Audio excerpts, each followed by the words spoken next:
The match notification popped up while I was getting my roots touched up at the Newberry Street salon, foil in my hair, coffee in hand, pretending I wasn't scrolling for validation. Bradley, 38, financial advisor, looking for something serious. Harvard Business School, Beacon Hill address. The kind of man I'd been searching for since I decided 6 months ago that my party days were over. I swiped through his photos with wet hair dripping peroxide. Tasteful shots. Him at a charity gala, sailing off the Cape. Family barbecue in what looked like Wellesley. No shirtless gym selfies, no fish pics, no red Solo cups. A grown-up. Finally. Someone special? My colorist Anthony peered over my shoulder. Maybe, I said, already crafting my opening message. Something clever but not trying too hard. Something that said I was relationship material now. Bradley responded within an hour. We texted throughout my blowout, made plans for dinner at Mistral that Friday. I left the salon feeling like my life was finally falling into place. 33 years old, successful marketing director, ready to settle down with the right man. The timing was perfect. Except it wasn't. Not for Bradley. Not for the dozen men who came after him. Not for any of the relationship-minded guys I pursued once I decided my wild years were behind me. But I need to back up. You need to understand who I was before to understand why who I am now doesn't seem to matter. From 22 to 32, I lived like Boston was my personal playground. Fresh out of Northeastern with a communications degree and an entry-level job at a tech startup, I had zero interest in anything serious. Why would I? The city was full of possibilities. Grad students, young professionals, tourists, conference attendees. Tinder had just launched. Then Bumble, then Hinge. The apps made it so easy, like ordering takeout, but for sex. You're wasting your 20s if you tie yourself down, my roommate Carly used to say. We'd pregame in our Alston apartment, hit the bars on Lansdowne, bring home whoever caught our eye. Sometimes I knew their last names. Usually I didn't care. I kept a list in my phone. Not names, that would be impossible to track. Just numbers. A tally. By 25, I'd hit 30. By 28, 70. By 30, I'd stopped counting precisely, but it was over 100. Maybe 120, maybe more. The thing is, I wasn't looking for love. I was looking for fun, for stories, for the rush of someone new wanting me. Marketing guys from the seaport, medical residents from Mass General, tourists from the hotels downtown, that visiting professor from MIT, the entire starting lineup of a semi-pro hockey team. Not all at once, but over one particularly memorable summer. My friends were getting married, having babies, moving to the suburbs. I was having threesomes, flying to Miami for yacht parties, dating married men who promised they were leaving their wives but never did. I felt sophisticated, empowered, like I was living the Sex and the City life while everyone else was playing house. Don't you want something real? My sister Lauren asked at her wedding. I was 31, matron of honor, and had hooked up with one of the groomsmen in the coat check during cocktail hour. This is real, I'd said, gesturing to the reception full of tired-looking couples. Real boring, but something shifted after that wedding. Maybe it was watching Lauren's face when her husband saw her in her dress. Maybe it was realizing I was the only single person at my table. Maybe it was the groomsman asking me not to text him because his girlfriend would be picking him up soon. I started noticing things. How quiet my apartment was on Sunday mornings. How I ate most meals standing over the sink. How my Instagram was full of party pics and none of those casual, comfortable couple shots. How I'd never had someone bring me soup when I was sick or remember how I took my coffee. The epiphany hit during another hookup. I was with some guy from Tinder. Patrick? Paul? His name didn't even matter. That was the point. But right in the middle of it, I felt nothing. Not bad, not good, just empty, like someone had switched off the sound on my own life. Like I was watching myself from outside my body, going through the motions I'd perfected over a decade. He was just another number, another warm body, and I was just a convenience for him. He must have felt me go cold. He stopped. "You okay?" he'd asked, his voice annoyed, not concerned. He just wanted to finish. The question broke me. I wasn't okay. I hadn't been okay for a long time. I started crying.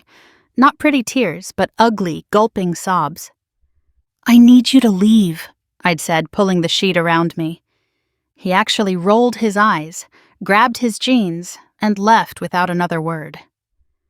The door slamming shut was the loudest sound I'd ever heard. That was 6 months ago. The night I decided I was done with random hookups, done with meaningless sex, done with treating my body like an amusement park anyone could visit. I wanted what my sister had, what my friends had, a partner, a future, someone who knew my middle name and my coffee order and would still be there in the morning. I threw myself into the boyfriend search with the same intensity I'd once applied to hookups. New photos, less cleavage, more cardigans. New profile text, looking for something real. Ready for Sunday farmers markets and couples cooking classes. New standards, no more one-night stands, no more married men, no more fun without a future. Bradley was my first real attempt. Our Mistral dinner started perfectly. He was handsome in that clean-cut Boston way, talked about his volunteer work with Big Brothers, mentioned wanting kids someday. We split a bottle of wine and the conversation flowed easily. "So," he said over dessert, "what made you decide you're ready for something serious?" I'd prepared for this. "I think everyone has their fun in their 20s, right? But I'm 33 now. Ready for the next chapter." "Sure, but what kind of fun are we talking about?" His tone was light, but his eyes weren't. "Oh, dating around, figuring out what I wanted." How much dating around? The question felt like a trap. I laughed it off. "Why, are you going to ask for my number?" "Your number?" I realized my mistake immediately. That was hookup culture language. Normal people didn't refer to body counts as numbers. I just mean, I dated, like everyone. But he was already pulling back. That subtle shift men do when they're recategorizing you. From potential girlfriend to potential problem. "Look, Melissa," he said, and I was too defeated to correct him about my name. "You seem great, but I'm looking for someone with a bit more traditional values." "Traditional values?" I kept my voice steady. "Because I dated in my 20s? "We both know you did more than date." He signaled for the check. His smile was gone. He looked at me like I was something he'd stepped in. "I'm 38. I want a wife, not someone who's been with half of Boston. My friends know you, Melissa. I should have listened to them." "Half of Boston?" The exaggeration stung more than the rejection. He paid, we said polite goodbyes, and I never heard from him again. But his words echoed. Been with half of Boston, like I was contaminated, like my past was visible on my skin. I tried again. "Coffee with David, a pediatrician from Brookline." He asked about my longest relationship. 2 months, I admitted. His eyebrows rose. "In 33 years, your longest relationship was 2 months?" "I was focused on my career," I lied. But he was already checking his watch, making excuses about an early surgery. Then Michael, an architect from Cambridge. We made it to date 3 before he asked why I'd never lived with anyone. "Just never found the right person," I said. "Or never looked," he replied. "I saw your tagged photos on Instagram. Lots of Vegas trips, lots of different guys." I'd made my profile private after that, but the damage was done. Boston's professional circle was smaller than I'd realized. People talked. My reputation preceded me. "You're that girl," a date actually said once. "My buddy matched with you like 5 years ago. Said you were wild." That girl. Wild. Like I was a tourist attraction everyone had visited. I tried different apps, different neighborhoods, different approaches. I dated older men who might appreciate my newfound maturity, younger men who might not care about my past, men from the suburbs who might not know my reputation. Nothing worked. "Maybe take a break from dating," Lauren suggested over lunch in the Back Bay. She was pregnant with her second child, glowing with that married woman contentment I'd once mocked. I don't want to take a break. I want to find someone. But you seem desperate, she said gently. Men can sense that. Desperate. Because I wanted what everyone else had. Because I'd decided I was ready for love and discovered love wasn't ready for me. The worst part was running into my past. Boston was too small for anonymity. I'd see former hookups everywhere. At Whole Foods, on the T, at networking events. Most avoided eye contact. Some smirked. A few tried to proposition me again, confused why I wasn't interested anymore. "Come on," a guy named Jake said at an alumni event. We'd hooked up multiple times in 2018. "You were so fun back then. What happened?" "I grew up," I said. "That's a shame," he replied, already scanning the room for easier prey. But the real shame was what I discovered next. Even when I found men willing to look past my history, something inside me was broken, irreparably changed. His name was Christopher. 41, divorced, understood that people had pasts. We met at a charity event at the MFA, and he didn't Google me, didn't ask about my history, didn't care about the whispers. He was new to Boston, transferred from Chicago, blissfully unaware of my reputation. "You're different from the other women I've dated here," he said on our fourth date. "More genuine." I almost laughed, if only he knew how many men had seen my genuine enthusiasm in bed. We took it slow. I was determined to do it right this time. No sex until date 6, a personal record since college. When it finally happened, I thought I'd feel something special. This was relationship sex, meaningful sex, the kind I'd been chasing. Instead, I felt nothing, not bad. Christopher was perfectly adequate, considerate even. But as he moved above me, all I could think about was how Thomas from 2019 did this one thing with his hips. How Alex from that conference was more vocal. How that bartender from Fenway, God, what was his name? Had these hands that... It was like I was checking boxes on a mental spreadsheet. Was he as good as the banker? Better than the lawyer? Number. Yes. It didn't matter. He wasn't them. He was just him. And it wasn't enough. "You okay?" Christopher asked, noticing my distance. "Yeah, perfect," I lied. But I wasn't perfect. I was comparing, cataloging, running through my mental database of every man I'd been with, measuring Christopher against a highlight reel of over 100 encounters. His kisses were too soft. But wait, didn't I hate when Marcus kissed too hard? His hands were too rough. But didn't smooth hands remind me of that creepy dentist from Tinder? He lasted too long. But quick wasn't good either. Remember that disappointment with the Sox player? I couldn't turn it off. My brain had become a comparison engine, unable to experience the moment without referencing the archive. I started therapy. Dr. Martinez listened without judgment as I explained my predicament. "I feel like I'm being punished for enjoying my 20s, I said. "Men can sleep around and then settle down whenever. Why can't I?" "You can," she said. "But you can't control how others perceive your choices. So, I'm supposed to be alone forever because I had sex." "You had a lot of sex," she corrected gently. "With a lot of people. In a relatively small community, actions have consequences, even when those actions weren't wrong." She was right, of course. I'd treated Boston like my personal buffet, sampling everything without thinking about the aftermath. Now I was the woman who'd been passed around, used up, discarded. The woman you sleep with, not the woman you marry. But therapy revealed something worse, something I hadn't wanted to admit. "Tell me about your relationship with Christopher," Dr. Martinez asked during a session. "It's fine," I said. "He's everything I should want. Stable, kind, ready for commitment. But I can't stop comparing him to everyone else.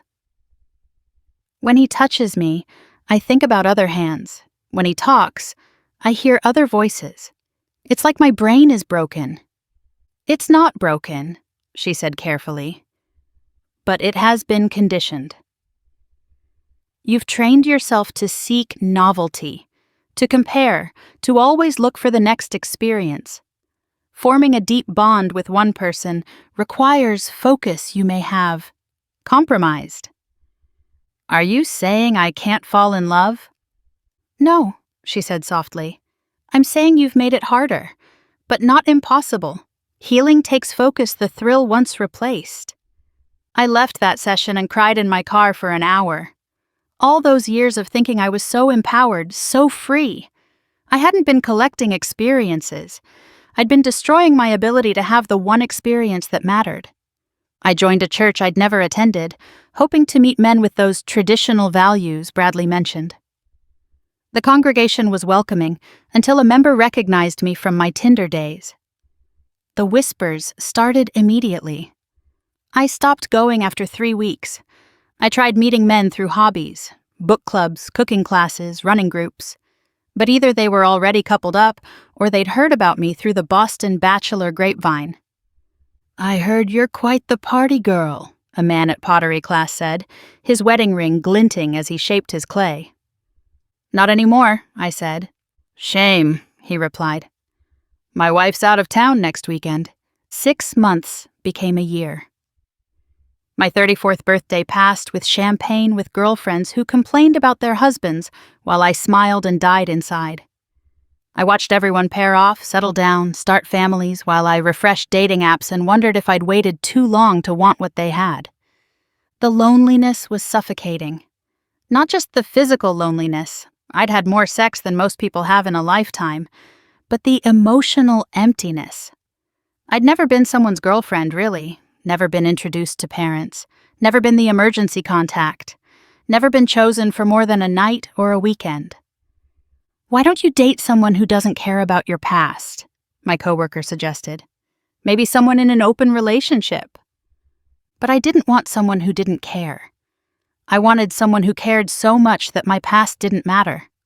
I wanted what I'd rejected for over a decade. Genuine intimacy with one person who saw me as more than a good time. Online, I found forums for women like me, women who'd embraced hookup culture only to discover that culture didn't include an exit strategy. The advice was always the same: lie about your past, move to a new city, lower your standards. But there was one thread that haunted me. Can't bond anymore, the title read. Woman after woman describing exactly what I was experiencing. The inability to focus on one man, the constant comparisons, the feeling that no single person could ever be enough because they'd experienced too much variety. It's like a drug addiction, one woman wrote. You build up tolerance. What used to excite you becomes boring. You need more, different, better. But there is no better, just different versions of the same emptiness. I couldn't lie. Too many people knew the truth. I couldn't move. My career was in Boston, and my standards were already on the floor. I wasn't looking for Prince Charming anymore, just someone decent who wanted to build something real. But even that became impossible when Christopher found out. We'd been dating 3 months. He was starting to talk about the future, meeting his kids from his first marriage, maybe moving in together. I was trying so hard to feel what I was supposed to feel, to not compare his Sunday morning pancakes to the brunch spots various men had taken me to not think about how his ex-wife was probably the only woman he'd been with in 20 years, while I couldn't even remember all my partner's faces. Then his phone rang during dinner at his place. "Hey, Brad," he answered. "Yeah, I'm seeing someone." Monica Sullivan. Wait, what? I watched his face change as Bradley, fucking Bradley from that Mistral disaster, filled him in on exactly who I was. Christopher's expression went from confusion to disgust to something worse, pity. He hung up slowly. "Is it true?" "Is what true?" "Brad says you've been with over 100 men. Says everyone knows. Says you're legendary." Legendary, like I was a tourist attraction. The freedom trail of fucking. My past is my past, I said weakly. Over 100? His voice was hollow. Monica, I've been with 8 women in my entire life, including my ex-wife. So? So when we're together, am I just number what? 103, 120? You're not a number, but I am, aren't I? Just the latest in a line so long you probably can't remember where it starts. He stood up, pacing. Jesus, when you said you dated around, I thought you meant like 20 guys, maybe 30. But over 100? Why does the number matter if I'm with you now? He laughed, but it was bitter. Because I wanted to be special to someone, not just Tuesday's appointment in a decade-long rotation. That's not fair.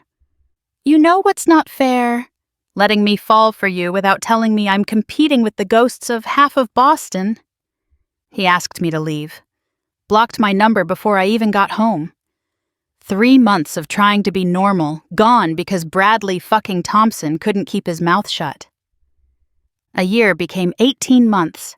I was 35 now, technically geriatric for pregnancy, watching my window for children closing while men my age dated 25-year-olds with less baggage. I ran into Bradley at a fundraiser in the seaport. He was there with his fiancée, a pretty brunette who looked about 26. Melissa, right? He said, still getting my name wrong. Monica, I corrected. This is Emma, he said, pulling his fiancée closer. We're getting married in June. Emma smiled sweetly. Brad tells me you two went on a date once.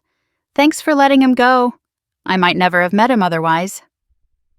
They walked away, leaving me standing alone with my overpriced wine, wondering if Emma knew her fiancé had slept with just as many people as I had. The difference was, nobody cared about his number. Nobody judged his past. Nobody deemed him unworthy of love because he'd enjoyed his youth. I went home that night and did the math. Let's say it was 150 men over 10 years. That's 15 per year, just over 1 per month. When you broke it down like that, it didn't seem so scandalous. But nobody breaks it down. They just hear the total and picture me as some insatiable deviant instead of a young woman who bought into the sex-positive message until it was too late to take it back. My therapist says I need to forgive myself. My sister says I need to be patient. My mother, who doesn't know the full extent, says the right man won't care about my past. But they're wrong. The right men do care. They care a lot. They want someone wholesome. Someone who treated sex as sacred, someone who can offer them something that hasn't been given to 100 others first. I still swipe through apps sometimes, but my heart's not in it anymore. The men who match with me now fall into predictable categories. Players who see me as an easy lay, desperate guys who can't get anyone else, or married men looking for their former fun girl to relive glory days. The relationship-minded men, the ones I want now. They can smell my past like perfume that won't wash off.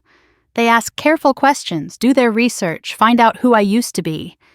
And then they decide I'm not wife material, not mother material, not the kind of woman you bring home to mom or build a future with. You made your choices, a date told me last week when I asked why he wasn't interested in a second meeting. Those choices have consequences. He was right. I chose fun over stability. I chose variety over depth. I chose the immediate gratification of being wanted by many over the long-term satisfaction of being loved by one. Now I'm 35, successful in every way except the one that suddenly matters most, and completely untouchable to the kind of man I finally want. The saddest part? I can't even regret it fully. Those years were thrilling. Flying to Vegas on private jets, dating celebrities who were in town filming, having men compete for my attention. I felt powerful, desired, free, but freedom, it turns out, comes with a price. And that price is spending the rest of my life paying for decisions I made when settling down seemed like death, and variety seemed like life. Now I understand why my married friends tried to warn me, why they said I should be pickier, why they mentioned nice guys I should meet before I laughed and said I wasn't done having fun yet. They saw what I couldn't, that there's an expiration date on being the party girl, that men who want wives aren't shopping in the clearance section. So here I am, Monica Sullivan, 35, director of marketing at a Fortune 500 company, owner of a beautiful condo in the South End, traveled to 30 countries, speaks 3 languages, volunteers at the animal shelter, makes a mean lasagna. Also, former Boston party legend, estimated body count well into triple digits, blacklisted from the decent dating pool, destined to be the cautionary tale mothers tell their daughters, and worst of all, broken inside in ways I'm only beginning to understand. I tried one more time. Paul, a teacher from Somerville, sweet, earnest, didn't care about my past because he believed in redemption. "Everyone deserves a fresh start," he said, but I couldn't give him one. When he held my hand, I thought about stronger grips. When he kissed me, I cataloged every way it wasn't as good as that investment banker who used to bite my lip just right. When we made love, and he called it that, making love, while I had to bite my tongue not to call it fucking, I ran through my greatest hits reel. The Italian photographer who whispered in 3 languages, the personal trainer with stamina for days, that politician who did things that would end his career if anyone knew, the twin brothers, separate occasions, but still, the professional athlete who bent me into positions I didn't know were possible. Paul was just Paul. Kind, devoted, simple Paul who thought missionary with the lights off was adventurous, who didn't know the things I knew, hadn't done the things I'd done, who loved me in his straightforward way while I lay there comparing him to a highlight reel he could never compete with. "I love you," he said after 6 months. I said it back. But even as the words left my mouth, I knew they were hollow.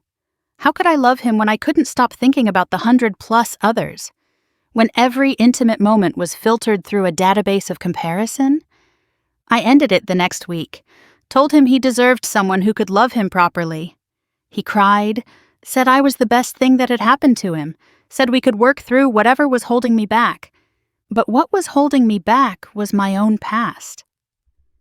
Every encounter had carved away a piece of my ability to bond, to focus, to find one person enough. I'd spent so long chasing the next thrill that I'd rewired my brain to never be satisfied with what was in front of me. I used to think I was winning. All those boring married women missing out while I lived my best life. Turns out they were playing the long game while I was sprinting toward a cliff I couldn't see until I'd already jumped. The numbers game. I thought I was racking up points. Instead, I was pricing myself out of the market I someday wanted to enter. By the time I was ready to settle down, my number had already unsettled everyone worth settling for. 150 men, give or take. That's my scarlet letter in a city that never forgets. And the cruelest irony? Not one of them loved me. Not one of them stayed. I collected conquests like trophies, and now I sit alone in my beautiful condo, surrounded by the evidence of a successful life that feels emptier than any stranger's bed ever did. The worst part? I can feel it when I try to connect with someone new. That broken part of me that can't stop comparing, can't stop remembering, can't stop wanting something different, something more, something else. It's like trying to watch a movie while 100 other films play simultaneously in my peripheral vision. How can I focus on one person when I've programmed myself to always be scanning for the next? My sister Lauren asked me once, after I'd broken up with Paul, "What would make you happy? What are you actually looking for?" I couldn't answer. Because what I wanted was impossible. I wanted the excitement of someone new, with the comfort of someone familiar. I wanted the thrill of the chase with the security of being chosen. I wanted to feel the way I felt during my first time, before I knew there were so many different ways to be touched, so many different types of pleasure, so many variations on the same basic act. I wanted to unknow what I knew, to unfeel what I'd felt, to turn back time and guard my ability to bond with one person like the precious resource it was. But I'd spent it all, scattered it across Boston like confetti, thinking there would always be more. Not understanding that each encounter took something away, even as it seemed to add to my experience. Now I understand why some cultures prize virginity, why religions preach monogamy, why my grandmother told me to save myself. Not because sex is dirty or wrong, but because the ability to fully give yourself to one person is finite. And I'd parceled mine out in 100+ pieces until there was nothing left to give. My phone buzzes. Another Tinder notification. I don't even look anymore. What's the point? Whether it's 151 or 152, the number that matters now is 1. And that's the one number I'll never have. I pour myself wine in my empty condo, looking out at the Boston skyline. Somewhere out there, the men I've been with are living their lives, married, single, whatever, none of them destroyed by our encounter. None of them unable to bond because of one night with me. But I'm destroyed. Not by them, but by the accumulated weight of them. By the choices I made when I thought freedom meant never choosing at all. I used to think memories made me rich, that every story was proof I'd lived. Now they feel like debts I'll never pay off. The city lights blur through my tears. Boston, my playground turned prison. Every street corner holds a memory of someone whose name I can't recall but whose touch I can't forget. Every neighborhood tells the story of another piece of my soul traded for a momentary thrill. I used to think I was winning the game. Turns out I didn't even know what game I was playing. And by the time I figured out the rules, I'd already lost everything that mattered. 150 men, 0 love stories, and one woman who learned too late that some things, once given away, can never be reclaimed. I won the numbers game, all right. I just won the wrong prize, and the bill never stops coming.